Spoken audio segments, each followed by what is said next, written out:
Hello, and welcome to the Book Club Review. I'm Laura. I'm Kate. And this is the podcast about book clubs and the books that get you talking. Today, we bring you an episode dedicated to the books we're excited about in 2022.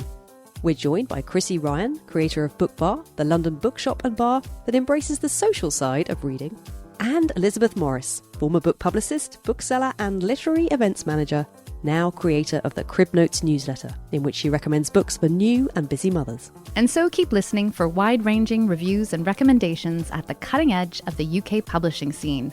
Find out what's hot and what you have to look forward to in 2022. All that coming up here on the Book Club Review.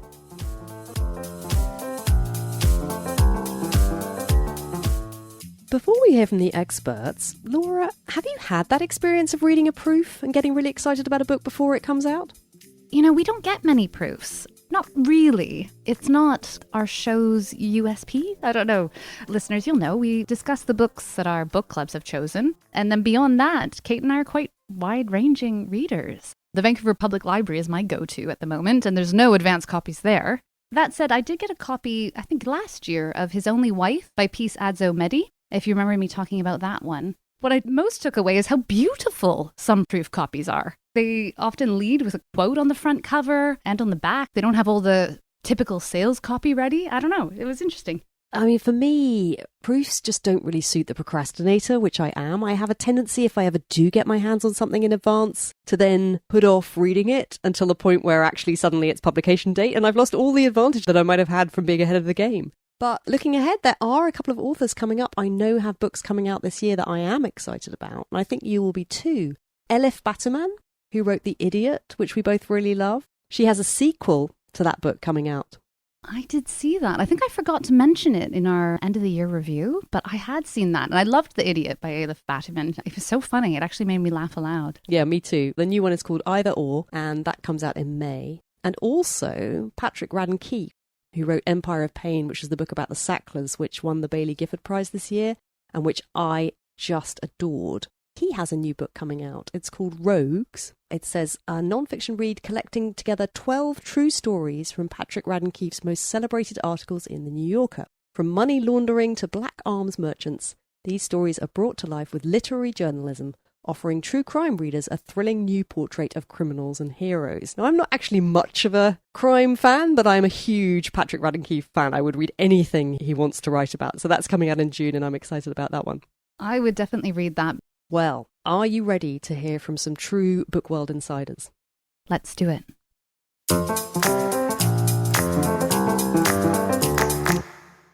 Chrissy, Elizabeth, welcome. It's so nice to have you back in the shed. Chrissy in person, Elizabeth virtually on my computer screen there. So nice to have you both back. It's a joy. It really is a joy to be back. I'm so excited. I was hoping you would have me back soon, and you are. Well, we needed you, Laura and I. It's all very well to think, oh, how lovely, let's talk about advanced reading. But actually, it's not really something that Laura and I do that much of. Our book clubs are never choosing books that haven't come out yet. They're always choosing books that either are books that are of the moment everyone's talking about, or books that are backlist titles, things that people have been meaning to read. Yeah, the enduring backlist. Those are the ones that tend to come up. So I'm fascinated by the world of advance copies, proof copies, publishers sending them out to people, but it's a little bit of an alien one. Chrissy, what's your experience of this advanced reading world? Because I think for your job and thinking ahead about things that you want to be covering at Bookbar, it's really important to you, isn't it? It is so important, and I'm really lucky. It's such a perk of the job. Bookselling is obviously the best job in the world, hands down. But there are no fancy posh benefits, really. So getting the advanced proofs is a massive perk. For me, in order to do my job, it's so important. I do all the buying for Bookbar, so it means that I can decide what books we're going to be stocking in what quantities, who are the readers that they're going to be for. These are all things I'm thinking about. So to have advanced copies, sometimes I'll get a manuscript over email from an editor or a publicist that I know really well. Most of the time, it's an advanced proof copy. I get dozens a day. Really? Sometimes, yeah. Yeah, it can be a lot. And Elizabeth, for you, I know you used to be an events planner at Waterstones and you're very connected with the book world. And obviously now you're doing the Crib Notes newsletter. You've got a particular agenda and I think you're on various publishers' radar for that. You also are someone who's getting sent quite a lot of things. Yes, and I feel like Chrissy sounded like wonderfully professional then, and I was just going to be really facetious and be like, the thing about publishing is everyone's at parties you wish you were at and everyone has the proofs that you wish you had. And it's just kind of this insane FOMO all the time. I mean, last year with the Sally Rooney proofs, where the publisher was teasing us with these things that were being sent out that weren't proofs. They were just tiny book covers for everyone to share on Instagram. So it's fun to be part of the proof world, but it's also quite infuriating. It's really great when you discover something that you love and you think, oh my gosh, I want to tell everyone about this. And part of the joy in that is you also know how crucial that is to an author, that people are getting excited beforehand. What I think is very interesting about the experience of reading an advance copy when I have done that is that it's a very pure experience in a way, because normally when you come to a book, you kind of have a bit of a sense of expectation about it. You've maybe already read a couple of reviews or you read the blurb on the back of it, all the little things that contribute to your impressions of a book before you actually start to read it. But when you get an advance, unless you're familiar with that author and you're familiar with their work, you don't really know anything. And I think there's something really quite special about that experience of getting to read that in a vacuum in a way so that you can have a very true response to it. Is that part of the pleasure? Completely. It's actually something that I remember from publishing, and you probably will as well, Elizabeth. When we receive a submission, you might have maybe a sentence from the agent, but maybe you'd have nothing because the editor just says, oh, you should read this tonight, we've got a meeting about it tomorrow. Then you would kind of go, right, okay, I have this clean slate. It's not quite the same. The publishers have done an initial bit of work for you, but generally you've got a similar thing of going, right, this is a book, someone sent it to me. If it's someone that knows you that sent it, they might put a little handwritten note saying, Chrissy, think you're going to love this, can't wait to hear what you think. And then you go, ooh, okay. I am so far behind the curve, I confess. I still haven't read Beautiful World, Where Are You by Sally Rooney. These things are on a very slow burn for me. I think if you like Sally Rooney, you like that book. And that's basically all I'll say about it. Yeah, I have to say, I'm certainly quite intrigued to read it. But tell me, what are the books that I should be getting excited about in 2022? What's a book that you've read that you feel like you just want everyone to know about? Chrissy. Where do I start? Chrissy, I should say, listeners, she's come with a notebook. I thought we would perhaps have like 3 or 4 books between us. She's come with a notebook with about 50 books scribbled on a page. Can I also just say that this was a short list?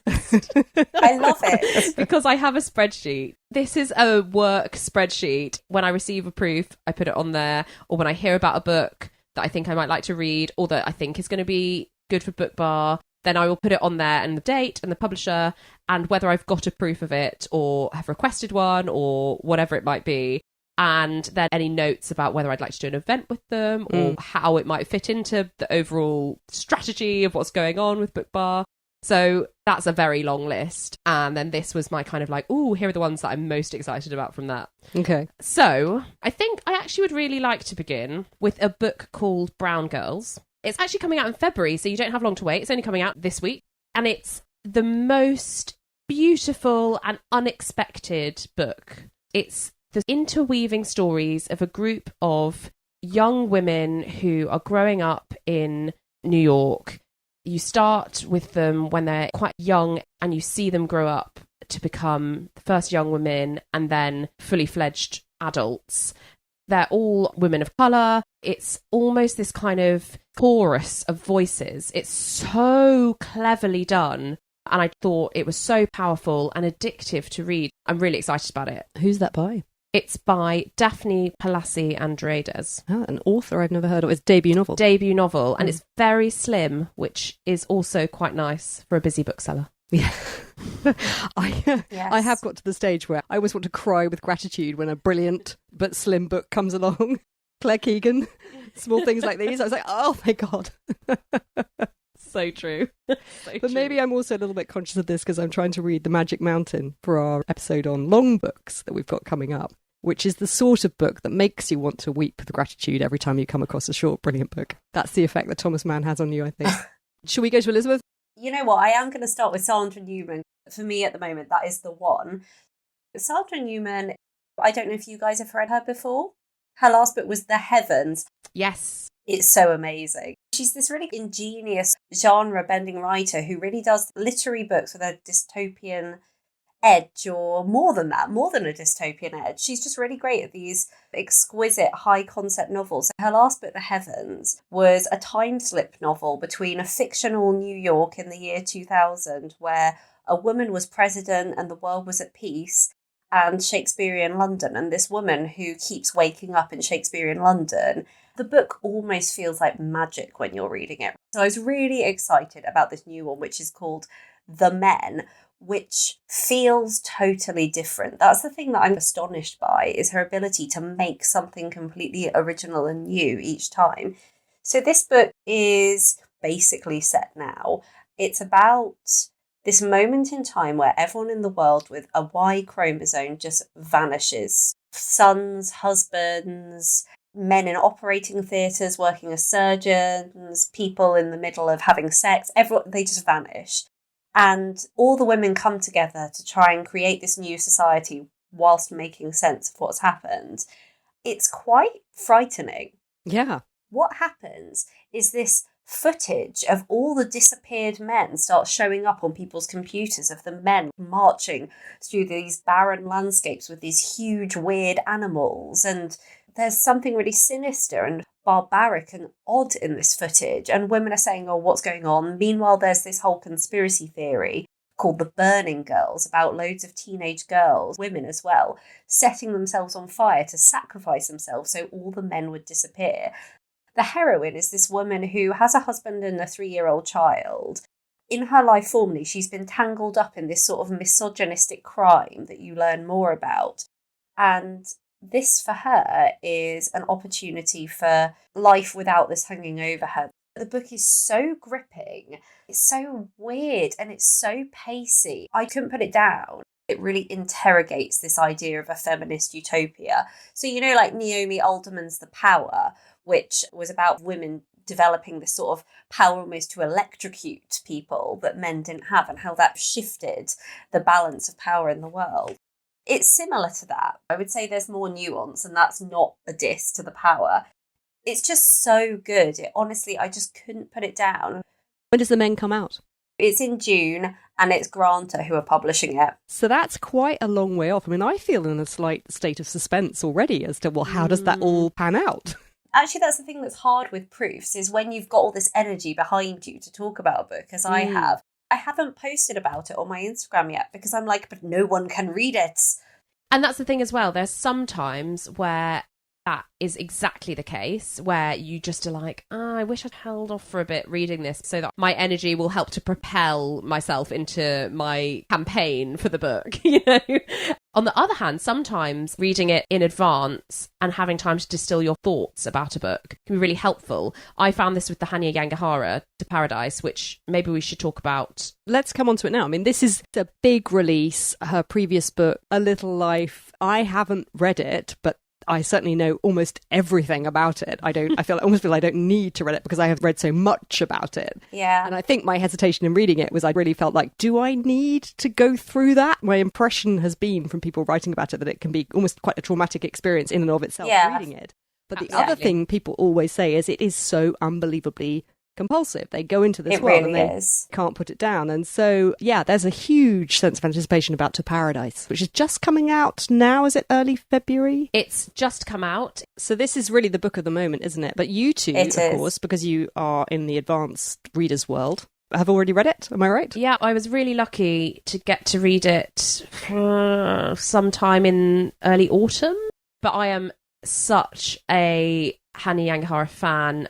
I loved A Little Life, but I also recommend it hesitantly as a bookseller. It's a complete cult novel.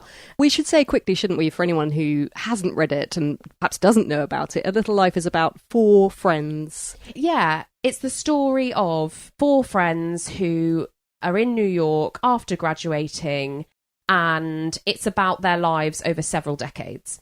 Sounds completely innocent and charming until you get to the fact that the main character has had a very traumatic childhood, the effects of which are completely echoing through his adult life. There are a lot of trigger warnings, I guess, that you would put onto the people that don't like it. Even people that do, like I would say there's a form of kind of trauma porn there, which is what lots of the book's critics say.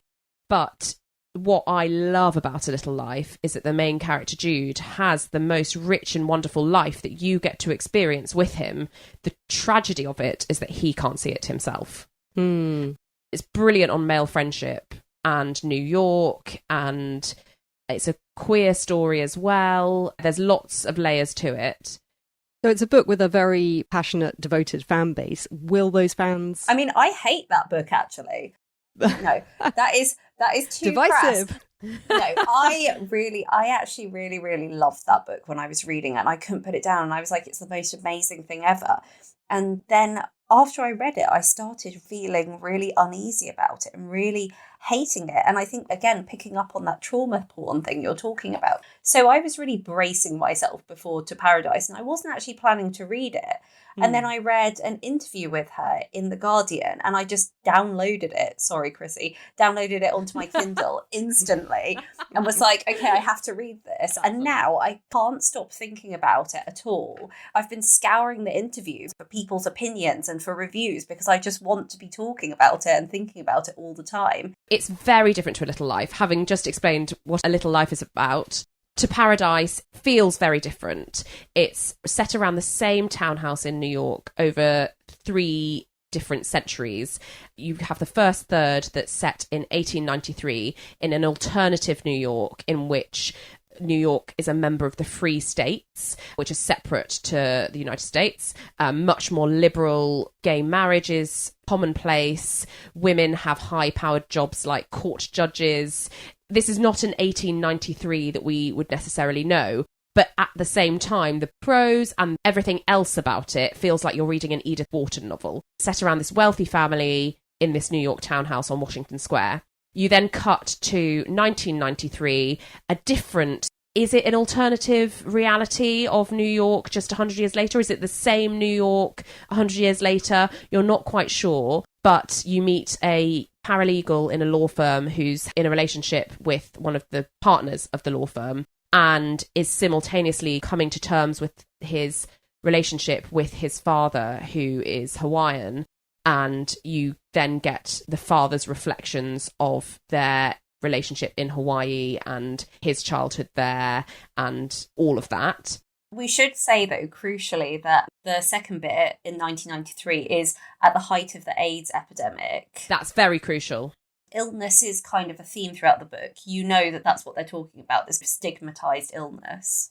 Yes, exactly. Which is also the thing that makes you think, is this world the same world as the world that we've read about in the previous section? Yes, precisely. Because the middle section's world feels very real and like a world you remember or have heard about, depending on how old you are. You then cut to 2093, which is, again, set around the same townhouse in Washington Square in New York, where the principal character is the granddaughter of an eminent government scientist.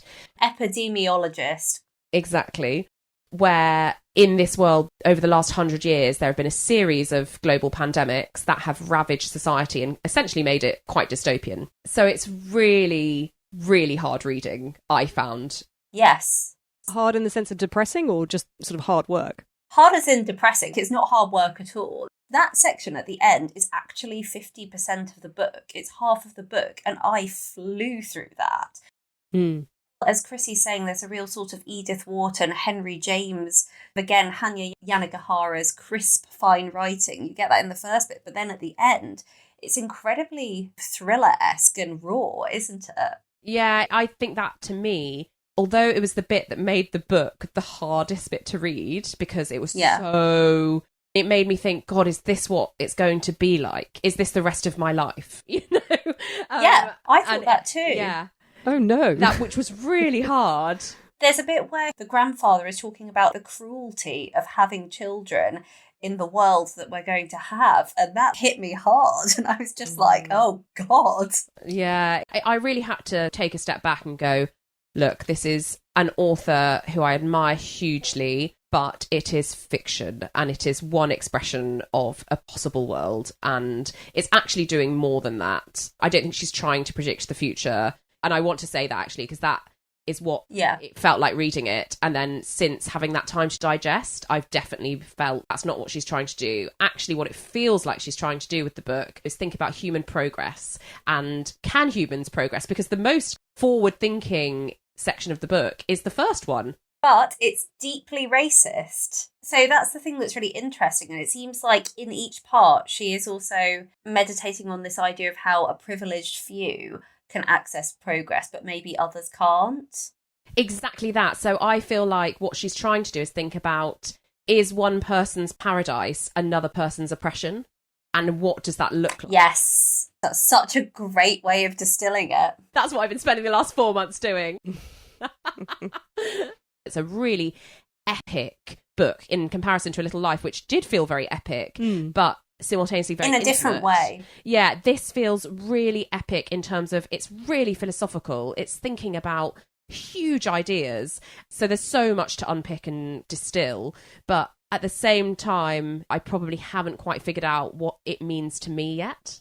As with A Little Life, I'm sort of thinking, it sounds amazing, but can I go through that? I'm not sure. It's really interesting when an author has such a reputation for changing you or effectively slightly traumatizing you, and whether you want to go through that experience or not, I don't know. But how incredible that an author of a book can do that. Completely. I mean, that is why we read, to feel something and to connect to other people, whether that's the author who's written the book or the readers that are going to be reading it and have discussions like this, or the characters themselves, and to make you feel things. Definitely. So that's a book that's very much a book of the moment. But what else have you got on your long distance radar? What's coming up that we might not have heard of yet? Elizabeth, have you got one in mind? I'm going to talk about Violets by Alex Hyde. I read this over Christmas, and again, it was one of those very pure experiences. It was a completely new author, so a debut novelist. So I didn't have any sense of what this might be like, except for the fact that the publicist, Lamorna at Granta, said to me, I think you'll really like this. It's a feminist take on the World War II story, and it's about motherhood. It's a very short book. It's maybe 200 pages, perhaps less. And it's about two women, their intersecting lives at the end of the Second World War and how they become mothers. One of them, her pregnancy has just ended and she has learned that she will never be a mother, and her husband's been shipped off to the South Pacific, and she's dealing with this grief alone whilst everyone's restless wartime lives are going on around her. The second woman has become accidentally pregnant after an affair with a Polish soldier, and she is uncertain about what to do, so she joins the army. And I feel like you're about to be interrupted, Elizabeth. I love that your whole thing is about motherhood and squeezing books in on the margins. I know, and I can hear a baby crying. I hear a baby approaching. I'll finish this description and then I'll feed him. But yeah, so the second woman, she has become accidentally pregnant after an affair with a Polish soldier, and she knows that because of the stigma against unmarried pregnant women, she can't have the baby at home. So she joins the army, the ATS, I think it's called, and she goes off into Naples and becomes involved with this really charismatic woman called Maggie. It's basically about their journey into motherhood. And so there are these gorgeous vignettes in this beautifully pared back prose, and this is interspersed with a lyrical poem that runs the whole way through the novel. It feels so deeply poignant. It's tapping into this something really true at the core of us. It resonated so deeply with me, and it was so poetic. Its rendering of motherhood really just made my heart ache. It struck a chord in me, and it was so beautiful. She's also represented by Emma Patterson, who's one of my favourite literary agents, just because every author she reps is the best. Emma is amazing. She reps Sean Fay, she reps Natasha Brown. The list goes on, and she's brilliant, and is also a wonderful Bookbar customer. What else have you got on your list then there, Chrissy, that you would want to push into people's hands? There's so many. The next one I want to talk about is Love Marriage by Monica Ali, who is the author of Brick Lane, which was shortlisted for the Booker Prize 10 years ago. And this is her first book since then. And my God, I just loved it. I think it's 500 or 600 pages long. It's not short, but I read it in a day and an evening. I was so absorbed by it. It reminds me of those brilliant books that are family sagas that unpick how family relationships work. It's about two families, really, in London. So you get this great London novel as well. The main character, she's a doctor, and she's met another doctor, Joe, at work. Her parents have had a very successful arranged marriage, and this has led them to believe that their daughter needs to be looking for a similar scenario. But she's met Joe. He's lovely. He's a very kind doctor. But what you realise is that he's got this undercurrent, this dark secret that he is ashamed of. And you're gradually introduced to that as the novel goes on. You also then get his very literary, artistic mother, who is this brilliant character, almost a sort of, is she like a Joan Bakewell kind of figure, or like a Gloria Steinem, that sort of feminist thinker who's very much in the media and very at odds with our main character's family, who are also doctors and are pushing their daughter on to success in a completely different field. And it's about the way that these families intersect, and actually the way that initially their differences seem very stark, but of course they're far more similar than you realise, and the places where they find common ground are not necessarily where you expect. It's a brilliant story with great characters, which is exactly the sort of book I love. Oh, that sounds great. And yeah, that's a good example, isn't it, of an author where immediately you think, oh yeah, Brick Lane, would love that, you know. You sort of have a certain set of expectations already.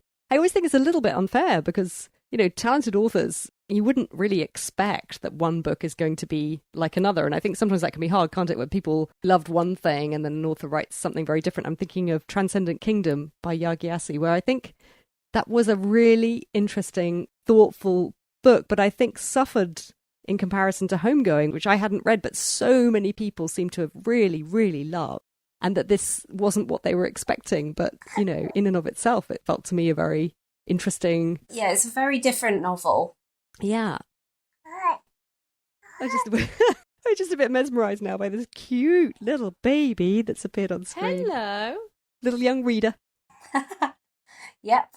I was going to say, actually, on the subject of authors who are a known quantity, who have a big momentum behind their names already. I only just found out the other day that Otessa Moshfegh has got a new book out. Yeah. She does. I will read anything that she writes. My Year of Rest and Relaxation is the one everyone immediately thinks of, which is so voyeuristic and addictive and weird. All of her writing's weird, but so sort of, you just can't put it down.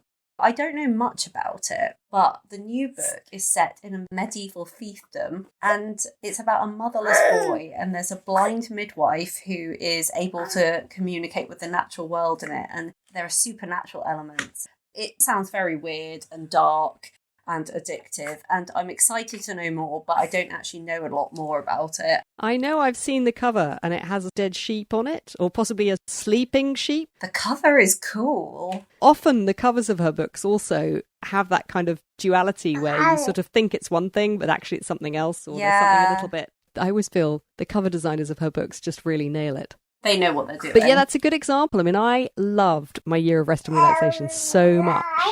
And then her follow-up, which was this creepy, Death in Her Hands. Incredibly dark little novel, Death in Her Hands. That's right. What did you think of that? I was quite disturbed by it. I mean, and I didn't think it was as good. I just didn't think it was as good. I felt there were things that really didn't work. But, you know, does it make me love her less? I don't know. I mean, I certainly am really interested to read the latest one. Yeah, I'm willing to read anything that she'll write, even though I didn't love Death in Her Hands. But Eileen is also brilliant, so I'm keen to see what else she's got up her sleeves.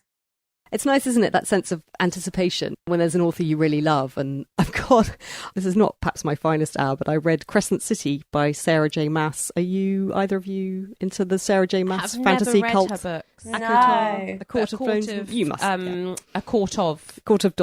Yeah. And a whole other series.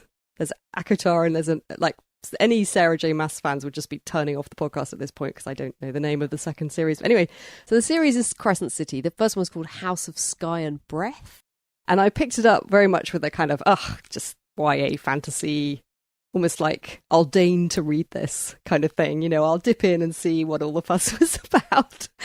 And even as I was reading it, I was a little bit sniffy about it. I was like, wow, this is just basically not much more than fan fiction. But you know what? I was so hooked. I so cared about those characters by the end. I remember stealing away from my family to read it. And the new one, the next one in the series, which I think is called A House of Sand and Blood, is coming out this month. And I'm really like, ooh, you know, I will probably buy the hardback. But it's so great when you get into a series like that, because you can just rely on the fact that you're just going to really enjoy it. And it's obviously so wonderful to discover debut novelists, or even to read the novels of an established author that you like. But what a joy to know exactly what you're getting. You know, exactly. Yeah, exactly. It's like the new Tessa Hadley, Free Love. So I'm a big Tessa Hadley fan, and it's just come out. And I was really lucky to get an advance copy of that.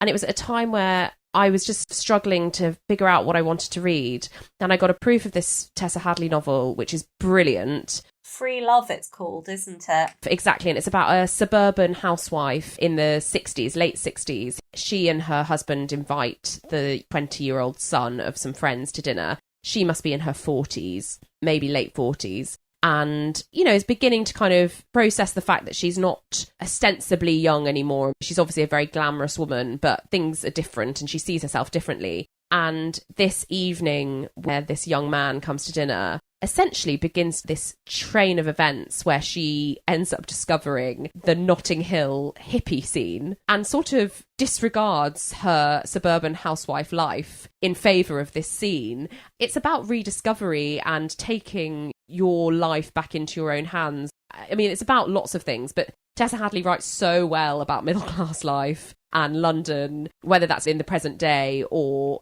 in a historical period. Anyway, I knew when I was given a proof of free love, I just abandoned all else because I just thought, this is what I need. And it was so reassuring to just be in her very familiar and very, very, very brilliant hands. That's what you want. I have always wanted to read her. And you know what? I have the manuscript of that book. And I think based on what you've said, that's going to be my next read.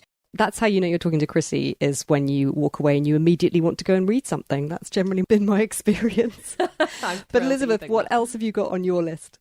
I haven't actually read this book yet, but I'm really, really excited about Our Wives Under the Sea by Julia Armfield. I am so pleased, Elizabeth, that you brought this up, because I was really hoping you would. Because I was going to have to too. Even I know about this book, but because it has the most incredible cover, it has this extraordinary cover of a woman almost behind a sheet of water. The second I saw it, I was really like, ugh, what's that? It is a brilliant cover, and have heard extraordinary things, haven't read yet, have a copy sitting by my bedside table, but it's coming out in, is it May? March. No, March. It's March. March. So you can read it really soon. I read Julia Armfield's collection of short stories, Salt Slow, at the beginning of the pandemic, and I am very much a fair weather friend of short stories, but I picked it up because I couldn't focus on anything. It was arrestingly good. It's almost, I'm going to use the word iridescent. Like there's this kind of shape-shifting, shimmering quality about the stories and a ferociousness.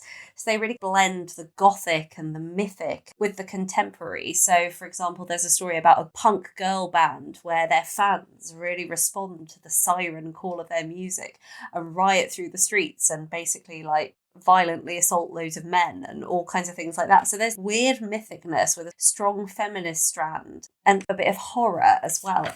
Much of her work is about queer relationships, and so this book is about a couple. One of them has just returned from a deep sea mission, and the other woman in the couple is really excited to have her wife back and to be reunited, but then it becomes really, really clear that there's a sort of separateness between them, a big gulf between them, and she can't quite get through to her wife. Something that happened in their ship under the sea was so awful that it's created this divide. I wouldn't be drawn to this necessarily unless I knew the stories and also saw the amazing cover.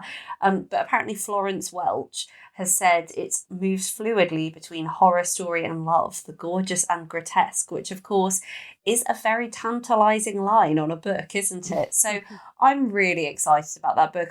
Apart from the fact that I've now said I'm going to read Free Love, this is my other next read. Yeah, it's very close to the top of my teetering pile, that's for sure. And Chrissy, I see you're looking at your list. Have you got one more you want to flag up? When you leave, this is like an interview question, isn't it? When you leave, what would you feel really annoyed that you hadn't talked about? I don't want you to have regrets. There's one called Lessons in Chemistry by Bonnie Garmus. Oh, yeah, heard of that. Sounds great. Which has a lot of buzz, and it's really different to all the other books we've been talking about tonight, which is why I thought I'd bring it up. Because we were talking earlier about how we read often to comfort us and actually maybe ought to be reading to challenge ourselves sometimes. This is in the former camp, where it's just a gorgeous, gorgeous story about a woman in the 50s who is extremely clever, according to the book, very beautiful, and a chemist. She is the only female chemist in this lab. And you know from the beginning that she is going to go on to be a TV chef. She's going to go on to host America's most loved TV cookery program. And you are thinking the whole time, because it starts with her in this lab as a chemist, how is she going on from that to that? And what it is really is this almost kind of Curtis Sittenfeld or Meg Wolitzer-esque feeling to it in the story. It's just so full of great characters, a really witty buzz. I think you'll really like it if you liked Writers and Lovers by Lily King, or if you like Katherine Heine. Warm, rich storytelling, taking you along for the ride, and they're funny and they're really, really clever. And it's not at all what I was expecting. I was expecting a much more fluffy book, I think, but it's got real pizzazz to it, and I love that. And she's a great character. She's completely unforgettable. She's called Elizabeth Zott. We actually did all of us read something that I think at the time we were planning this show was not out, but I think currently is out, and that's a book called Wahala by Nikki May. Wahala is about 3 British Nigerian women who have met at university 10 or 15 years before the novel begins. And they formed really brilliant friendships. They all have quite different relationships to their Nigerian heritage. And they are now in their 30s and navigating the way that their lives all look quite different from one another, something we've all experienced. And the way that in your 30s, people are doing different things and your lives are separating and you might not be in the same position as your best friend is anymore.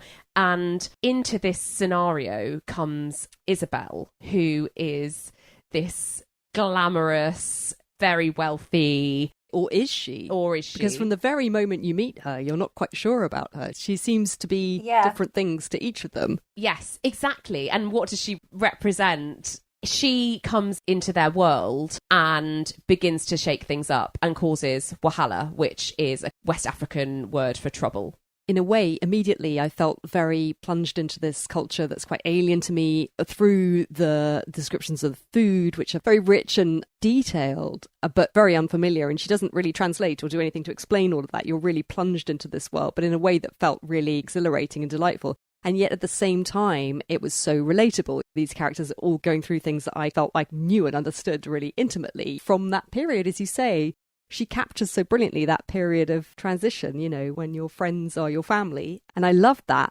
But it's also got this great hook, hasn't it, of this very destabilizing character. And you don't know, she's having an impact on all these friendships and you don't know what's going to happen. I didn't actually manage to, I'm still reading me too. it. I've been sneaking off to try and fit it in. So I'm in that state of real intrigue, you know, where is this going? Same. What's going to happen? It's got this wonderful exuberant nature and it's also quite juicy and there are lots of secrets and there's this character, Isabel. She is manipulative, I think, and she's making all of these different things happen, messing up each of their lives. But I do think, where is it going? I can feel it coming to a head.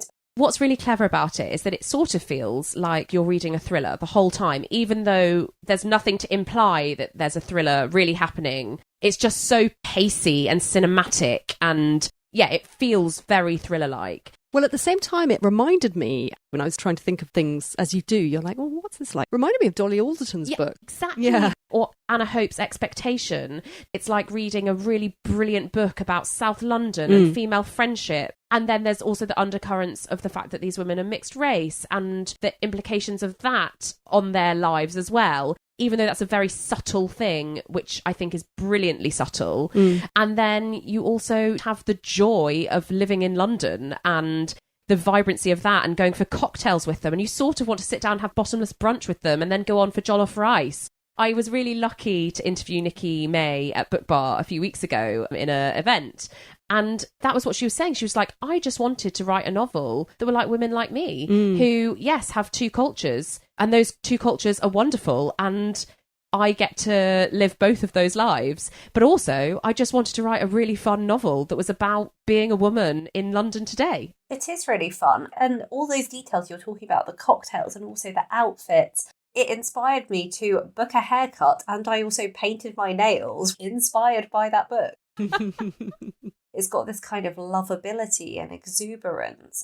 Yeah, and again, it's about the characters. What's really clever, and I think the thing that I can understand the Sex and the City comparison because of this reason, the characters represent very different stages of being in that particular part of your life. And you've got Ronka, who is in a relationship but would love to be married and have a child and doesn't. Simi, who is very glamorous and in a marriage with a very wealthy man and has the dream job and seems to have her life very together but doesn't want a baby and is anxious about upsetting her husband about this. And then you have Boo, who has the lifestyle that Ronka wants. She has a lovely house. She's married to a gorgeous man. They have a child. But Boo is deeply unhappy and unsettled because her life seems out of her control. And they're deeply resentful of one another in some ways, even though they love each other massively. And I think that's where you can map the Sex and the City comparison, because there are those clearly defined characters who represent different parts of the experience of being in your early 30s. As I'm reading the chapters, my sympathies shift and I can see everyone's point of view. Isabel representing different things to each of them. That is a really clever aspect of it. So very intriguing. I always think this about books. It is really interesting to explore the world of ARCs, they're called advanced reader copies, or reading proofs, reading ahead. But I always think with books, there's such a slow burn. You can sit down and you can watch a film in 2 hours and write a review and have an opinion on it that night. Books take a long time. They take time to read. They kind of, as you were saying about To Paradise, even after you're reading them, your response might not be the same as it is a few weeks after reading or a few months after reading. It takes a while for them to settle and for their impact to be felt and for enough people to have read them to start having those conversations that are so important. It's so tricky to know what will take and how things will catch on, but I'm endlessly fascinated by the process by which the good books make themselves known. There's so much published, isn't there? That's the other thing. Oh, it's endless. And the books that I've mentioned tonight are not even all my favourites. This is a selection of things that just happened to be the things that came to my mind while we were talking from a long, long list. And I know I'm going to go away feeling really anguished about certain things I haven't mentioned.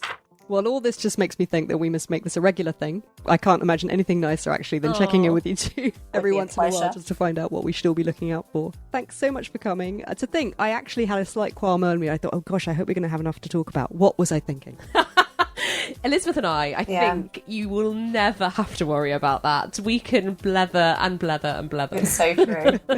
It's been a great pleasure. Thank you both. Thank you. Complete pleasure. Thank you for having us back. Yes, it was so lovely. Thank you. That's all for this episode. Books mentioned were Beautiful World, Where Are You? By Sally Rooney, Brown Girls by Daphne, Palasi, Andreades, The Heavens and the Men by Sandra Newman, A Little Life and To Paradise by Hanya Yanigahara, Violets by Alex Hyde, Love, Marriage by Monica Ali, House of Sky and Breath by Sarah J. Maas, Lapvona by Otessa Moshfegh, Free Love by Tessa Hadley, Salt, Slow and Our Wives Under the Sea by Julia Armfield, and Wahala by Nikki May.